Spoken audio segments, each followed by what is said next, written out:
এই সংসারের সব থেকে কঠোর ধাতুর মধ্যে একটি হলো লোহা। লোহা দিয়ে আমরা অনেক অস্ত্র শস্ত্র লাভ করি, অনেক বস্তুও লাভ করি। এবার এই লোহাকে কাটার জন্য, একে কোনো আকার দেওয়ার জন্য কি প্রয়োগ করতে হয়? লোহা। এবার এই কথাটা আমরা সকলেই জানি যে লোহার দ্বারাই লোহাকে কাটতে হয়। এবার এই কথা আমি আপনাকে কেন বলছি, এরপরে খুব বড় একটা প্রশ্ন আসে যা খুব বড় শিক্ষা দিয়ে যায়। এটা কেন হয় যে আমরা একটা লোহা দিয়ে একটা লোহাতে আঘাত করছি, কিন্তু যে লোহা দ্বারা আঘাত করছি তার আকার বদলাচ্ছে না, যার ওপর প্রহার করছি তার আকার বদলাচ্ছে? এতে পার্থক্যটা কোথায়? পার্থক্য হলো তাপমাত্রার। দেখুন, যে লোহাকে আমরা কাটতে চাই তার তাপমাত্রা বাড়াতে হয়, তাকে গরম করতে হয়। আর যে লোহা দ্বারা আমরা আঘাত করতে চলেছি সেই লোহা আমাদের ঠান্ডা রাখতে হয়। অর্থাৎ ঠান্ডা লোহা গরম লোহাকে কেটে দেয়। এবার এই শিক্ষা কি আমাদের জীবনে যথেষ্ট নয়? আমাদের জীবনে অনেক সমস্যা আসতে পারে, কিন্তু আমাদের এই বিষয়ে বিশেষ খেয়াল রাখতে হবে যে আমাদের মনকে আমরা যেন ঠান্ডা রাখি, এই মস্তিষ্ককে শান্ত রাখতে হবে। যদি আমরা ক্রোধ বা ঈর্ষার আগুনে জ্বলতে থাকি, বিদ্বেষের আগুনে জ্বলতে থাকি, তাহলে আমরাও সেই লোহার মতোই হয়ে যাব যার তাপমাত্রা অত্যন্ত বেশি। তখন যে কেউ এসে আমাদের বিচ্ছিন্ন করে চলে যাবে। মনে রাখবেন, যিনি যত বেশি স্থির বুদ্ধির অধিকারী, যিনি হলেন সব থেকে বেশি শান্ত, তিনি হলেন সব থেকে বেশি বলশালী। তাহলে শান্ত থাকুন আর আমার সাথে ভালোবেসে বলুন, রাধা রাধা। কখনো কোনো চাতককে দেখেছেন? একটা চাতক বর্ষার জন্য অপেক্ষা করে, সেই বর্ষার জলে নিজের তৃষ্ণা নিবারণ করে, নয়তো সারা বছর তৃষ্ণার্ত থেকে যায়। ও আকাশের দিকে তাকিয়ে থাকে আর অপেক্ষা করে যে কবে বর্ষা হবে আর কবে আমি আমার তৃষ্ণা নিবারণ করব। সেখানে অন্যদিকে একটি কাক বা একটা পায়রা, এরা কি করে? যেখানে জল পায় পান করে নেয়, যেখানে খাবার পায় খেয়ে নেয়, আত্মীয় স্বজন বন্ধু বান্ধব যাকেই পায় তার সাথে সময় কাটায়, খাবার খায় আর চলে যায়। এবার এদের মধ্যে মিল কোথায়, পার্থক্য কোথায়? দুজনের কাছেই ডানা রয়েছে, দুজনেই উড়তে পারে। এই আকাশ হলো ওদের, খাবারের দানা ওদের। পার্থক্য হলো তাদের অভিলাষার, পার্থক্য হলো তাদের আকাঙ্ক্ষার, পার্থক্য জীবন যাপনের ধরনের। এবার যত বেশি আকাঙ্ক্ষা থাকবে, যত দামি জীবন যাপন করার ইচ্ছে থাকবে, তত বেশি কষ্ট আপনাকে সহ্য করতে হবে। আবার অন্যদিকে জীবন যত সরল হবে, জীবন যাপন যত সরল হবে, সমস্যা ততটাই কম হবে। তাই সবসময় চেষ্টা করবেন আপনার মানসিকতা এবং আপনার জীবন যেন সরল হয়। ভালোবাসতে থাকুন। যদি কেউ আপনাকে ভালোবাসে, তাকেও আপনি ভালোবাসা ফিরিয়ে দিন। তাদের সাথে কথা বলুন, কিছু তাদের কথা শুনুন, কিছু নিজের কথা বলুন। দেখবেন সকল তাপ উত্তাপ দূর হয়ে গেছে। এটাই তো হলো জীবনের সারমর্ম। তাই প্রেমে থাকুন, ভালোবাসুন, আর ভালোবেসে আমার সাথে বলুন, রাধা রাধা। একবার একজন সাধক ওনার শিষ্যদের একটা কাজ দিলেন। একটা দুর্লভ জড়িবুটি নিয়ে আসতে বললেন। এতটাও কঠিন কাজ সেটা ছিল না, কারণ সকল শিষ্য জানতেন যে এই দুর্লভ জড়িবুটি কোথায় পাওয়া যায়। পর্বতের শিখরে। কঠিন কাজ কোনটা? সেখানে পৌঁছনোর সেই পথ, যা ছিল কাঁটায় জর্জরিত, পাথরে পরিপূর্ণ, যেখানে পিছলে পড়ার আশঙ্কা রয়েছে এবং গভীর ক্ষত পেতে পারে সবাই। এবার বেশ কয়েকজন শিষ্য গেলেন, তার মধ্যে কয়েকজনই সেই জড়িবুটি নিয়ে আসতে পারলেন। কারণটা কি ছিল? কিছু শিষ্যের মনোযোগ ছিল শুধুমাত্র লক্ষ্যের দিকে, অর্থাৎ পর্বতের সেই শিখরে। কিছু শিষ্যের মনোযোগ ছিল পথের এই সংকটগুলির ওপর। কিছুজন নিজের সমস্ত মনোযোগ, সমস্ত শক্তি কেন্দ্রীভূত করলেন শুধুমাত্র লক্ষ্যের দিকে। বাকিরা মনোনিবেশ করলেন এই সংকটের থেকে নিজেকে বাঁচাতে। কিন্তু যাদের মনোযোগ শুধু লক্ষ্যের দিকে ছিল, শুধু তারাই জড়িবুটি নিয়ে আসতে পারলেন। কারণ কি ছিল? একটা সহজ ব্যাপার যা আমাদের বুঝতে হবে। আমরা যদি লক্ষ্যে পৌঁছতে চাই তাহলে বিপদের সম্মুখীন তো আমাদের হতেই হবে, আর কোনো বিকল্প নেই। যন্ত্রণাও হবে, পায়ে কাঁটাও হয়তো ফুটতে পারে, হয়তো পড়েও যেতে পারেন, হয়তো রক্তপাতও হতে পারে, কিন্তু তার সাথেই সাফল্য অর্জনের যে আনন্দ সেটাও পাওয়া যায়। সেই জন্য নিজের মনোযোগ সবসময় লক্ষ্যের দিকে রাখুন, পথের সেই বিপদগুলির দিকে নয়। সত্যি কথা বলতে এই বিপদ এটা কিছুক্ষণের, আজ আছে কাল নাও থাকতে পারে, কিন্তু যদি লক্ষ্যকে প্রাপ্ত করতে পারেন তাহলে তার আনন্দ আপনার সাথে সারা জীবন রয়ে যাবে। তাহলে লক্ষ্য প্রাপ্ত করুন আর আমার সাথে ভালোবেসে বলুন, রাধা রাধা। মানুষের জীবনে দুই ধরনের আবেগ থাকে যা চিরকাল তার সাথে বসবাস করে। প্রথম, স্বপ্ন। দ্বিতীয়, অজুহাত। মানুষ হাজার হাজার স্বপ্ন দেখতে পারে। আমাকে এই কাজ করতে হবে, আমাকে ওখানে ঘুরতে যেতে হবে, আমায় জীবনে এই অসম্ভব কাজ বাস্তবায়িত করে দেখাতে হবে, আদি ইত্যাদি। এবার ঠিক যেমন স্বপ্ন দেখেন সেইভাবে অজুহাতও খুঁজে নিয়ে আসেন। আমি এই স্বপ্ন পূরণ করতে পারলাম না, কারণ আমাকে কেউ সাহায্যই করলো না, কারণ আমি দুর্বল হয়ে পড়েছিলাম, কারণ আমার কাছে সময়ই ছিল না, আদি ইত্যাদি। এবার সাফল্য এবং অসফলতার মাঝখানে এই ধরনের সংঘর্ষ হতে থাকে। সাফল্য তখন লাভ করা সম্ভব যখন আপনার স্বপ্ন আপনার অজুহাতের থেকে অনেক বড় হয়, আর অসফলতা তখন পাবেন যখন আপনার অজুহাত আপনার স্বপ্নের থেকে অনেক বড় হয়। আপনি যদি সাফল্য লাভ করতে চান তাহলে চেষ্টা করতে থাকুন, পরিশ্রম করুন। যদি অসফল হন তাহলে ভয়ভীত হওয়ার কোনো প্রয়োজন নেই। নিজের ভুল বুঝুন, তাকে শুধরে নিন, আবার চেষ্টা করুন। কিন্তু যদি নিজের জীবনে অজুহাত নিয়ে আসেন তখন স্বপ্ন কখনো পূরণ হবে না। আসুন আমার সাথে ভালোবেসে বলুন, রাধা রাধা। পরিশ্রম। এই শব্দগুলি শুনতে হয়তো ছোট মনে হয়, কিন্তু এর মূল্য অনেকটাই অধিক। এবার প্রয়াসও কিন্তু দুই ধরনের হয়। একটা প্রয়াস তাই যা আমরা নিজের মন থেকে, অন্তর থেকে সমগ্র শক্তি দিয়ে করার চেষ্টা করি। এবারে এই প্রয়াস প্রচেষ্টার নামান্তর। কিছু প্রয়াস এমন হয় যেমন দ্রুতক্রীড়া খেলা। মানুষ বলেন, আজ একটু প্রয়াস করি, একটু দ্রুতক্রীড়া খেলেই দেখি, যদি বিজয়ী হই তবে ভালো ব্যাপার, যদি না হই তবে আর কখনো খেলবো না। এটাও কিন্তু প্রয়াস, কিন্তু এই প্রয়াস পরিশ্রম নয়। পাণ্ডবদের দেখুন, ওনারা যখন পরিশ্রম করেছিলেন তখন খাণ্ডবপ্রস্থকেও ইন্দ্রপ্রস্থ বানিয়েছিলেন। দ্রুতক্রীড়া খেললেন, সেই মুহূর্তেই ইন্দ্রপ্রস্থ হারিয়ে ফেললেন। পরিশ্রম করলেন, সগৌরবের রাজা হলেন। দ্রুতক্রীড়া খেললেন, তখন এক মুহূর্তে রাজা থেকে নিঃস্ব হয়ে গেলেন।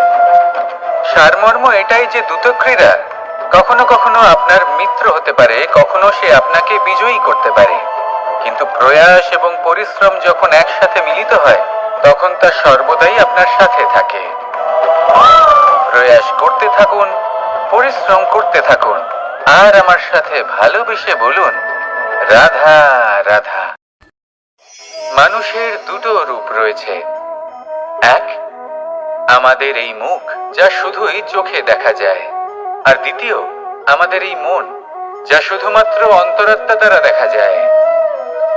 এবার আমাদের এই মুখ তা ঈশ্বর সকলকেই আগে থেকেই প্রদান করেছেন, কিন্তু এই মন কেমন হবে তা আমাদের জীবনের অনুভূতি এবং আমাদের জীবনের লক্ষ্য এগুলি সুনিশ্চিত করে। অর্থাৎ নেত্র দিয়ে দেখা যায় আমাদের এই মুখ, তা শুধুই এই কারণে প্রয়োজন যাতে সংসার আমাদের দেখতে পায়, আমাদের চিনতে পারে।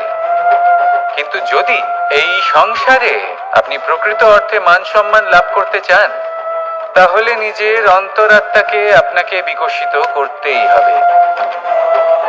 দেখুন, কথায় আছে এই যে অসুর তা শারীরিকভাবে উপস্থিত নয়, তা মনের মধ্যে থাকে। যদি এই মন থেকে অসুরকে বের করে দেওয়া যায় তাহলে শরীরে তা উপস্থিত থাকবেই না। তাই মনকে শুদ্ধ করুন আর আমার সাথে ভালোবেসে বলুন, রাধা রাধা। ওমা, এ কি? আমি কখন থেকে এখানে অপেক্ষা করছি, হাত পেতে দাঁড়িয়ে রয়েছি যাতে একটা ফল আমার হাতে এসে পড়ে এবং সেটা আমি খেতে পারি। কখন থেকে অপেক্ষা করছি, কিন্তু সেটা হচ্ছেই না। এবার আপনি বলবেন যে এসব কি বলছি, এ কি অদ্ভুত কথা বলছি। যদি ফল খেতে হয় তাহলে আমাকে বৃক্ষে চড়তে হবে, ফলের কাছে পৌঁছতে হবে, তবেই তো ফল পাবো।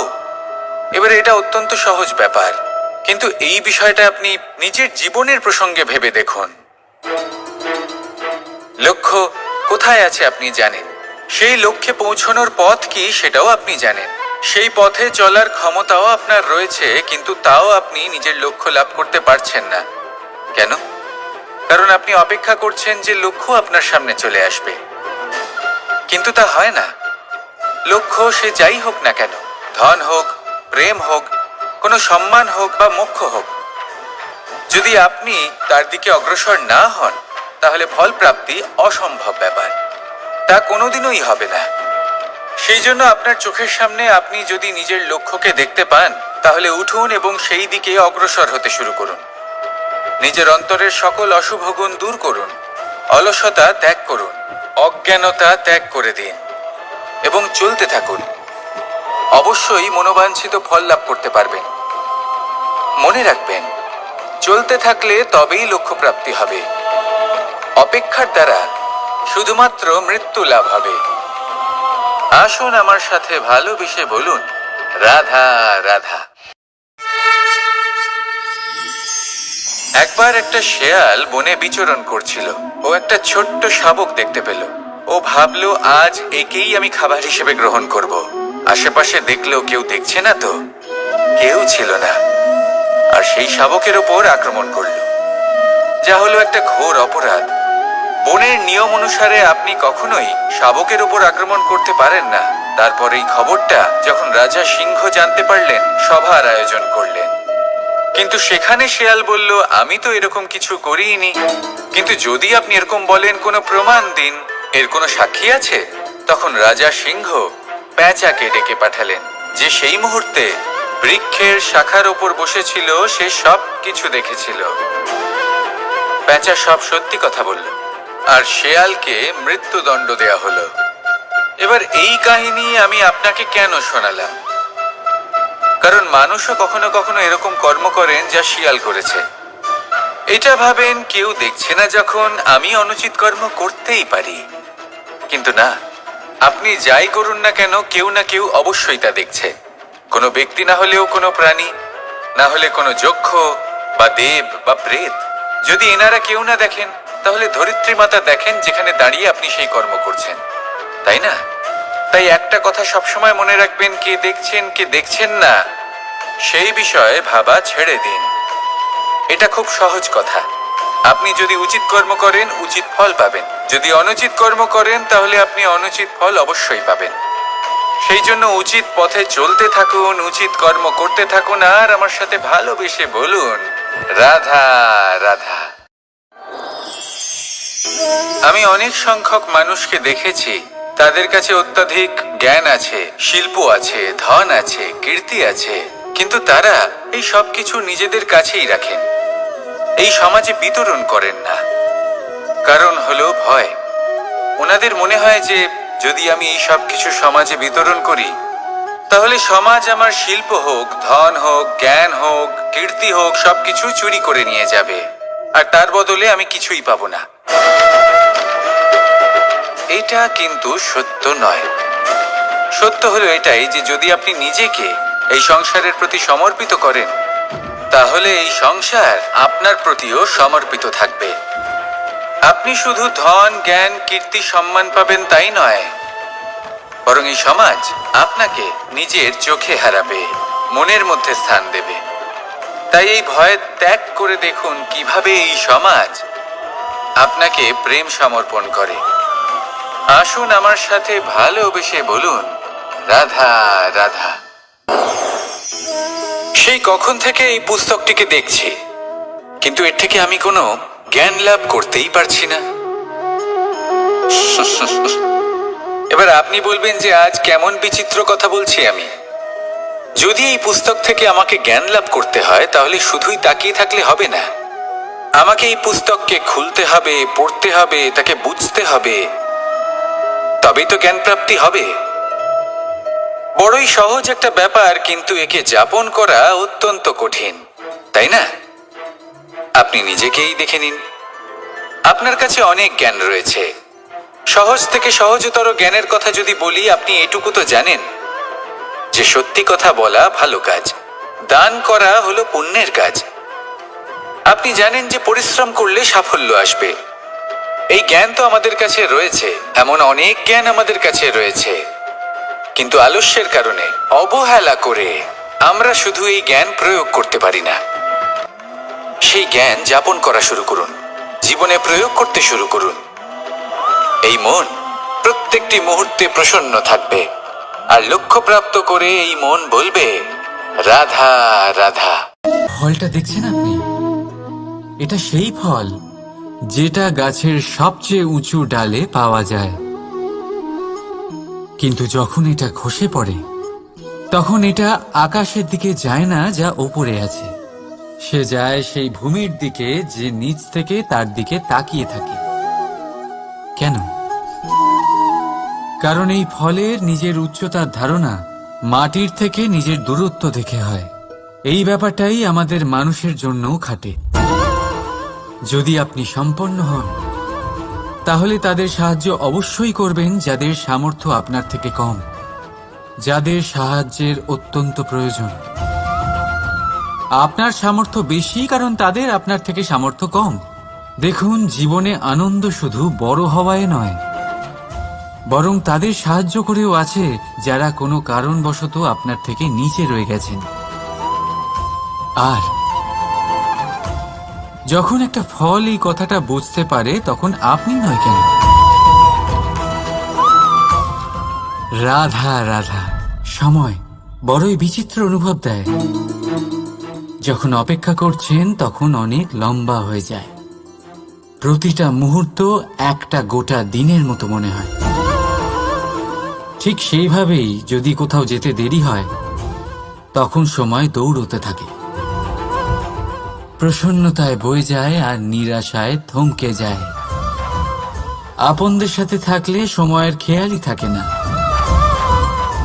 শত্রুদের সাথে থাকলে সেই সময়ই খারাপ হয়ে যায়। কিন্তু এটাই কি সত্যি বাস্তব? না, সময় তো সময়ই হয়, নিজের গতিতেই চলে সে। শুধু সেই গতির আভাস আমাদের মানসিক অবস্থা অনুযায়ী বদলে যেতে থাকে। তাই এই সমস্যা সময়ের নয়, আমাদের মানসিকতা। তাই নিজেকে খুশি রাখুন, অন্যদেরও খুশি রাখুন। আগের সমস্ত ঘটনা ভুলে যান আর একটা উজ্জ্বল ভবিষ্যতের দিকে অগ্রসর হন। সময় সবসময় ভালোই লাগবে। প্রেম করুন সবার সাথে, সময় সবসময় সুখেই কাটবে। রাধা রাধা। অগ্নি জীবনে খুব মহত্বপূর্ণ হয়। এই অগ্নি, এই অগ্নি উজ্জ্বলতা হয়ে আমাদের জীবিত রাখে। কিন্তু ভাবুন, যদি এই উজ্জ্বলতা ক্রোধের অগ্নি হয়ে দিকভ্রষ্ট হয় তাহলে কি হবে? একটা ছোট পাতা দিয়ে শুরু করে গোটা বনকে ছারখার করে দিতে পারে। ঠিক সেরকমই মানুষের ক্রোধের আগুনও অন্যদের তো ভস্ম করেই, কিন্তু তার পূর্বে স্বয়ং নিজেকেই ভস্ম করে দেয়। তাহলে কি করা যায়? কি করে নিয়ন্ত্রণ করা যায় তাকে? উত্তর হলো তাতে জল ঢেলে দিয়ে, জলের মতো বইতে দিন একে। ঠিক সেইভাবে যেমন সূর্য নিজের অগ্নিকে তেজ বানিয়ে আপনার কাছে পৌঁছে দেয়। এটাই পার্থক্য সূর্যের অগ্নি আর ক্রোধের অগ্নির মধ্যে। সূর্যের অগ্নি বিচ্ছুরিত হয়ে প্রতিফলিত হয়ে আসে, আর সেই জন্যই তাকে তেজ বলা হয়। অন্যদিকে আমাদের ক্রোধের আগুনের কোনো সীমাই থাকে না। তাহলে নিজের অন্তরের শক্তিকে ক্রোধের আগুন বানিয়ে জ্বালাতে চান, নাকি উজ্জ্বলতা বানিয়ে বিস্তারিত করতে চান? সিদ্ধান্ত আপনার। রাধা রাধা। এই সংসার অনেকটাই বড়, আর আমরা তার কাছে অত্যন্ত নগণ্য। এই সংসারে এমন অনেক মানুষ পাওয়া যায় যারা বোঝান যে এই সংসারটা কতটা বড়, কতটা অদ্ভুত, কতটা সুন্দর। আর এই সংসার রচনা করে পরমেশ্বর কত মহান এক কাজ করেছেন।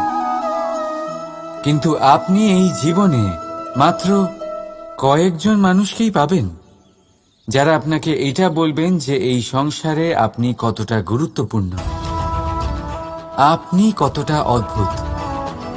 যদি আপনি তাদের সাথে থাকেন তাহলে তারা নতুন কিছু সৃষ্টি করতে পারেন, এই সংসারকে আরো কতটা পবিত্র করতে পারেন। তাই এই সংসারকে গুরুত্ব না দিয়ে সেই মুষ্টিমেয় কিছু মানুষকে গুরুত্ব দিন, কারণ তারাই হলো আপনার আপনজন, আর তারাই আপনাকে সঠিক পথে চালিত করবে। মানুষকে তো বর্ষার স্রোতও বই নিয়ে যেতে পারে, তাকে সাগরও ডুবিয়ে দিতে পারে, কিন্তু গঙ্গা জল সবচেয়ে বেশি শুদ্ধ, কারণ তার কয়েক ফোঁটা মানুষকে মুক্ত করে দেয়। রাধা রাধা। এ হলো একটা পাতলা সুতো। ভাবছি যদি এটা দিয়ে আমি পোশাক বানাই তাহলে নিজের জন্য কত সুন্দর একটা পোশাক বানাতে পারবো। কিন্তু যদি এটা আমি... চিন্তা করবেন না,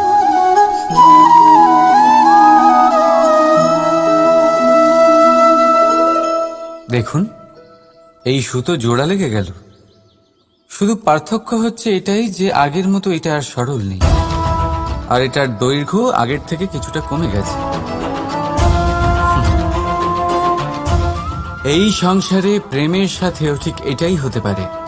প্রেমের এই সুতো যা দুই মানুষকে একসাথে বেঁধে রাখে, অহংকার আর স্বার্থের আঘাত সে সহ্য করতে পারে না, ছিঁড়ে যায়।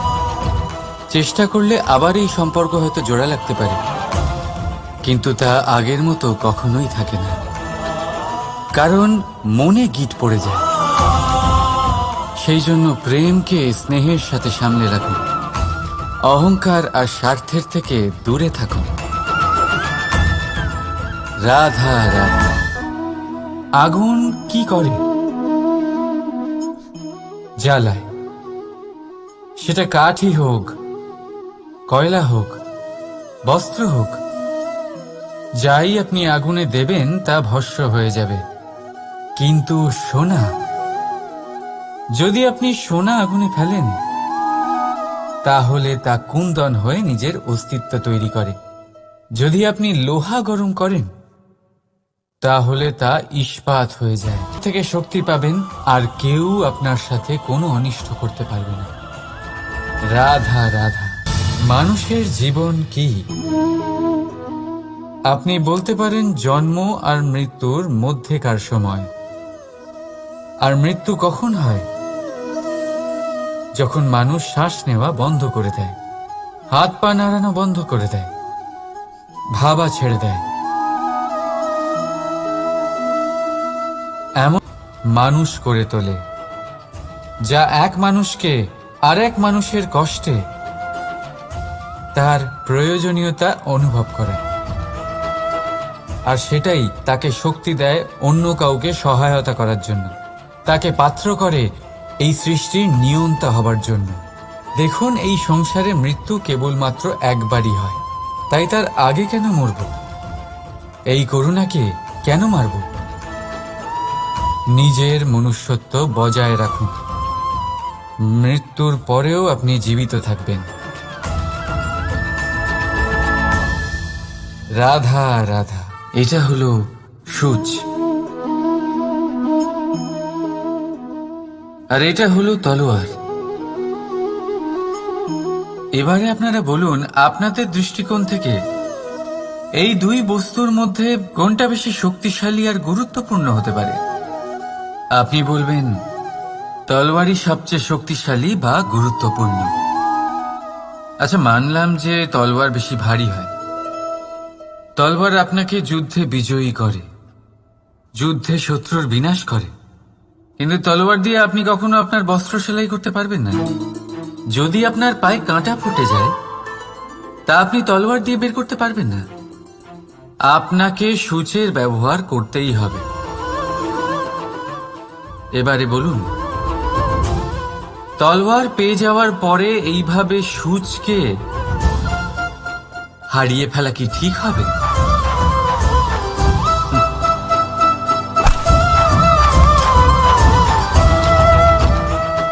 ঠিক সেইভাবেই জীবনে সম্পন্ন বন্ধু পাওয়ার পরেও আপনার সেই বন্ধুদের হারাবেন না যারা কম সম্পন্ন, দরিদ্র। কারণ তারা আপনার সাথে তখন ছিলেন যখন আপনি কিছুই ছিলেন না, আর জীবনে দরকার পড়লে তারাই আপনার কাজে আসবে, সম্পন্ন বন্ধু নয়। তাই যাকে ভালোবেসেছেন তার সাথে বন্ধুত্ব পালন করুন। চিত্ত আনন্দে জেগে উঠবে। রাধা রাধা। মানুষ তার জীবনে দুই ধরনের পরিস্থিতিকে খুব ভয় পায়। এক, কোনো কারণবশত কারোর সামনে নত হওয়া। দুই, কোনো কারণে নিজের চরিত্র থেকে, নিজের মূল্যবোধ থেকে বিচ্যুত হওয়া। এবার কেন হয় এরকম যে কথায় কথায় কারোর সামনে নত হতে হয়? কেন বারংবার নিজের চরিত্র থেকে চ্যুত হতে হয়? এরকম কেন হয়? এটা তখনই হয় যখন আমাদের শিক্ষা এবং মূল্যবোধের অভাব থাকে। যদি মানুষের মধ্যে প্রকৃত শিক্ষা থাকে, তাহলে এই সংসারে কোনো সময় এবং কারোর সামনেই নত হওয়ার কোনো প্রয়োজন নেই। যদি মানুষের মধ্যে মূল্যবোধ থাকে, তাহলে তাকে নিজের মূল্যবোধ বা চরিত্র থেকে বিচ্যুত হতে হয় না, তা সে যাই হয়ে যাক না কেন। কোনো বালককে যদি জন্ম থেকেই সুশিক্ষার অধিকারী করা হয়, শিক্ষিত করা হয়, মূল্যবোধের অধিকারী করা হয়, তবে সে এই সংসারে এমন কর্ম করবে যাতে সে নিজেকে, নিজের পরিবারকে, সমগ্র সমাজকে গর্বিত করতে পারে। শিক্ষা লাভ করুন, মূল্যবোধ লাভ করুন, এবং আমার সাথে ভালোবেসে বলুন, রাধা রাধা। এই সংসারে কোনো বস্তু হোক বা ব্যক্তি হোক, তার একার গুরুত্ব কিন্তু খুব বেশি নয়। একটা উদাহরণ হিসেবে বৃষ্টির ফোঁটাকে ভেবে দেখুন। যদি একটি বৃষ্টির ফোঁটা হয় তাহলে তার খুব বেশি গুরুত্ব থাকে না, কিন্তু যখন সহস্র বৃষ্টির ফোঁটা মেঘের মধ্যে দিয়ে ঝরে পড়ে, তখন সেটা বর্ষার রূপ ধারণ করে। সেই বর্ষা যা এই প্রকৃতিকে শান্ত করে।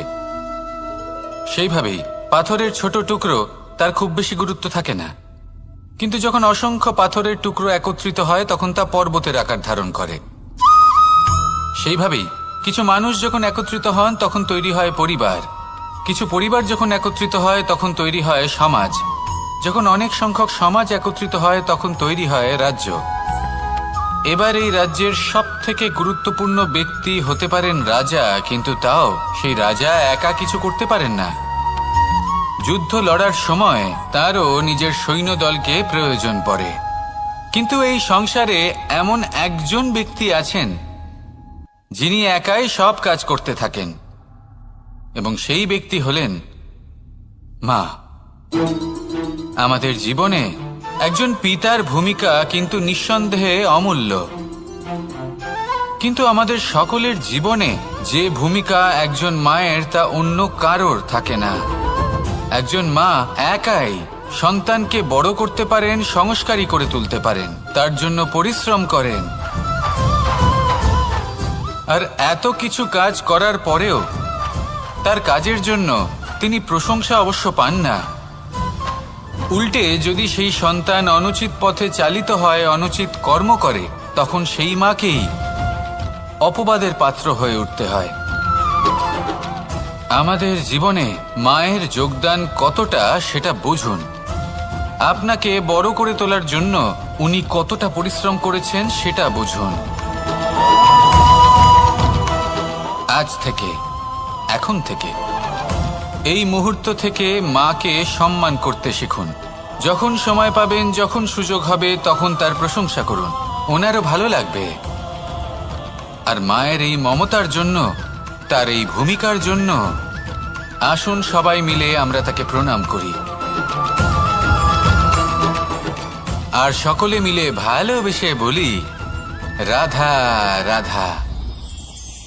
মানুষের মানসিকতা এমন হয় যে সে যতটা করে আশা করে যে তার থেকে অনেক বেশি তার বদলে সে পাবে। দেখুন, সবকিছুই আপনার ভাবনা চিন্তার উপর নির্ভর করছে। আপনি যদি ফলের বিষয়ে ভেবে কর্ম করতে থাকেন তাহলে সেটা অনুচিত। জীবনের আসল আনন্দ হলো নিজের কর্ম করতে থাকা, ফলের চিন্তা করা উচিত নয়। যদি আপনি এরকম ভাবেন যে আমি এতটা করছি, আমার এতটা পাওয়া উচিত, সেই ভাবনা অনুচিত। যদি আপনি সেবার মানসিকতা নিয়ে কর্ম করতে থাকেন, কর্মচক্রে প্রবাহিত হন, যদি আপনি এমন ভাবনা রাখেন যে আমি এতটা পাচ্ছি তাই এর থেকে অনেক বেশি আমি কর্ম করব, তাহলে নিশ্চিতরূপে আপনি যতটা করছেন তার থেকে অনেক বেশি আপনি পাবেন, আপনার আশার থেকে অনেক বেশি আপনি পাবেন। শুধু জীবনে অনেক বেশি কাজ করতে থাকুন, ফলের চিন্তা করবেন না। আর মনে রাখবেন, এই ভাবনাই সব থেকে বড় বীজ। কর্মের উপর বিশ্বাস রাখুন, জীবনে যা যা আপনি চান সবই সুখময় হবে। আসুন আর আমার সাথে ভালোবেসে বলুন, রাধা রাধা। আপনি কখনো পর্বতের শিখরে উঠেছেন? আপনি দেখতে পাবেন পর্বতের পদতলে প্রচুর সুন্দর ফুল রয়েছে, সবুজ বনানী রয়েছে। যত আপনি ওপরে উঠতে থাকবেন তত ফুল কমতে থাকবে, সবুজ বনানী কমতে থাকবে। আরো কিছুটা ওপরে উঠলে কাঁটা জাতীয় গাছ দেখতে পাবেন, শুকনো গাছ দেখতে পাবেন। আরো যদি ওপরে ওঠেন তাহলে পাষাণ দেখতে পাবেন। আরো উপরে উঠলে হিমখণ্ড দেখতে পাবেন। এই যে পর্বত, তা মনুষ্য জীবনের সব থেকে উত্তম উদাহরণ। মানুষ যখন সাফল্যের শিখরে পৌঁছতে চান, মহানুভবতার শিখরে পৌঁছতে চান, পথে যত আস্তে আস্তে উপরে উঠতে থাকেন ততই ভৌতিক বস্তু তার থেকে বিচ্ছিন্ন হতে থাকে। যদি তিনি সেই ভৌতিক বস্তুগুলি ত্যাগ না করতে পারেন তাহলে কখনোই সেই স্থানে পৌঁছতে পারবেন না। আর মানুষ যদি উচিত ত্যাগ করতে পারেন, পথে অগ্রসর হতে থাকেন, এগোতে থাকেন, তাহলে একদিন না একদিন তিনি মহানুভবতার, জ্ঞানের, সাফল্যের হিমের স্বাদ অবশ্যই লাভ করবেন। মনে রাখবেন, মানব জীবনে ত্যাগ হলো অত্যন্ত গুরুত্বপূর্ণ অংশ। আসুন আমার সাথে ভালোবেসে বলুন, রাধা রাধা। আপনি কখনো কোনো বাজকে নিজের বাসা বানাতে দেখেছেন? এই বাজ যখনই কোনো বাসা বানায় তখন উঁচু গাছের ডালে বা কোনো পর্বতের শিখরে বাসা বানায়, অনেক উচ্চতায়। আর সেখানে তার সন্তানও জন্মগ্রহণ করে। যখন এই সন্তানেরা জন্মায় তখন এই বাজ খুবই ভালোবেসে এবং খুব সাবধানে এদের পালন পোষণ করে। নিজের ঠোঁট দিয়ে তাদের ঠোঁটে খাবার পরিবেশন করে। কিন্তু যেই সেই সন্তানেরা হৃষ্টপুষ্ট হয়ে যায় এবং সেই কথা বাজ নিজে বুঝতে পেরে যায়, সেই বাজ নিজেই সেই বাসা ছিন্ন ভিন্ন করে দেয়। সেই সন্তান যাদের সবেমাত্র ডানা গজিয়েছে, কিভাবে উঠতে হয় তারা জানে না, সেই সন্তানগুলিকে উচ্চতা থেকে ঠেলে দেয়। সেই সন্তান প্রথমে ভয়ভীত হয়ে যায়। তারা সামনে মৃত্যুকে দেখতে পেয়ে ভয়ের কারণে তাদের ডানা ঝাপটাতে থাকে। আর সেই প্রক্রিয়াতেই সেই সন্তানগুলি উড়তে শুরু করে দেয়। এবার এই ঘটনায় আমরা কি শিক্ষা পেতে পারি? এটাই, যদি আপনি মাতা পিতা হন তাহলে নিজের সন্তানকে অবশ্যই স্নেহ করুন, কিন্তু তাদেরকে নিজের আঁচলের তলায় বেঁধে রাখবেন না। যদি আপনি চান আপনার সন্তান জীবনে উন্নতি করুক, তাহলে নিজের মুঠো থেকে তাদের স্বতন্ত্র করে দিন। এই সংসারে সংঘর্ষ করতে দিন। সেই সন্তান নিজেই বুঝতে পারবে যে জন্মের সময় পাওয়া ডানা কি করে ব্যবহার করতে হয়। আর আপনার চোখের সামনে আপনার সন্তান এই আকাশে উড়তে থাকবে। তাহলে আসুন আমার সাথে ভালোবেসে বলুন, রাধা রাধা। এই সংসারে সব থেকে বড় ব্যক্তি কে? আপনি বলবেন, এই কেমন ধরনের প্রশ্ন? কিন্তু এটা হলো সব থেকে উচিত প্রশ্ন। কেউ এর উত্তর দেবে যে সেই মহাপ্রতাপী রাজা, তিনি হলেন সব থেকে বড় ব্যক্তি, সেই বড় রাজনীতিবিদ, তিনিই সব থেকে বড় ব্যক্তি। আমি আপনাকে জানাই যে সংসারের সব থেকে বড় ব্যক্তি হলেন তিনি, যার সাথে দেখা করলে আপনি নিজেকে ছোট মনে করবেন না। কোনো ব্যক্তি যিনি সব থেকে বেশি শক্তিশালী, আপনি যদি তার সামনে যান তাহলে উনি আপনার অন্তরের শক্তিকে বাইরে বের করে আনবে, আপনার অন্তরের লুকিয়ে থাকা শক্তিকে জাগ্রত করতে প্রেরণা প্রদান করবে। তিনি হলেন বড় ব্যক্তি, তিনি হলেন মহান ব্যক্তি। তিনি নন যিনি নিজের বল এবং ঐশ্বর্য দ্বারা আপনাকে তার সামনে ছোট প্রমাণ করবেন। এবং সেই জন্য মহাদেব আমার আরাধ্য হলেন আমার খুব প্রিয়। কারণ রাজা হোক বা ফকির, কেউ যদি ওনার সামনে যান তাহলে সে নিজেকে ছোট মনে করেন না। আপনিও যদি জীবনে অনেক বড় হতে চান তাহলে কাউকে কখনো নিজেকে ছোট মনে করতে দেবেন না। তার অন্তরে বড় হয়ে ওঠার প্রেরণা প্রদান করুন। আসুন আমার সাথে ভালোবেসে বলুন, রাধা রাধা। সূচের শেষে একটি ছিদ্র থাকে যার দ্বারা আমরা এই সুতো পরাতে পারি, আর তারপর সূচের সাহায্যে এই সুতো দিয়ে বস্ত্র সেলাই করা যায়। কিন্তু যদি সুতোটা সোজা করে ধরা না হয় তাহলে সূচে কখনো এই সুতো পরানোই সম্ভব নয়। যদি এতে কোনো গিঁট পড়ে তখন তা কখনোই এই ছিদ্র দ্বারা প্রবেশ করা সম্ভব নয়। ঠিক এইভাবেই যদি আপনি কারোর জীবনে প্রবেশ করতে চান, কারোর অন্তরে প্রবেশ করতে চান, তাহলে আপনাকেও সহজ থাকতে হবে। এতে কোনো গিঁট থাকলে চলবে না, অর্থাৎ মনে যাতে কোনো মালিন্য না থাকে, যেন কোনো কুচিন্তা না থাকে। যদি এসব থাকে তাহলে আপনি কখনো কারোর জীবনে প্রবেশ করতে পারবেন না। আর যদি কোনোভাবে আপনি প্রবেশ করেও যান তাহলে তার মনে ঘর করতে পারবেন না। নিজেকে এই সুতোর মতন করে তুলুন, সহজ। মনে যেন কোনো কুচিন্তা না থাকে, সবার প্রতি যেন সদ্ভাবনা থাকে, শুভ চিন্তা থাকে। এমনটা করতে থাকুন। এমন একটা দিন আসবে যেদিন এই সমস্ত সংসারের ব্যক্তির মনে আপনি বাস করবেন, আর তখন এই মন প্রসন্ন হয়ে বলবে, রাধা রাধা।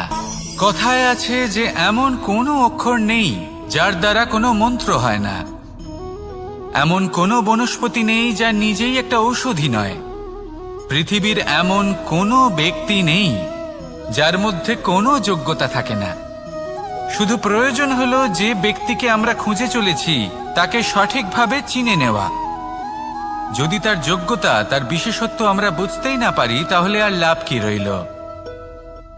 এই সংসারে এমন অনেক ব্যক্তি রয়েছেন যারা ছোট ছোট অসফলতার কারণে আপনাকে এটা বলে দেবে যে আপনি কোনো কাজের নন, আপনি হলেন মূর্খ, আপনি কিছুই করতে পারবেন না। এইসব কথায় কখনোই বিশ্বাস করবেন না, কারণ আপনি এবং প্রত্যেকটি জীব এই পরমাত্মা এবং এই প্রকৃতির সৃষ্টি, যা অত্যন্ত বিশেষ। যদি আপনাকে উদাহরণ দিই তাহলে একদিকে আছে তরোয়াল, একটা বড় লম্বা তরোয়াল যার দ্বারা যুদ্ধ করা যায়, জয়লাভ করা যায়। আর অন্যদিকে রয়েছে একটা ছোট্ট সূচ, কিন্তু যে কাজ একটা ছোট্ট সূচ করতে পারে তা একটা তরোয়াল দ্বারা সম্ভব নয়। এর অর্থ হলো এটাই যে প্রত্যেকটা রচনা অত্যন্ত অমূল্য এবং অত্যন্ত বিশেষ হয়। তাহলে বিশ্বাস রাখুন যে আপনি অত্যন্ত বিশেষ একজন, আর প্রেমের সাথে বলুন, রাধা রাধা।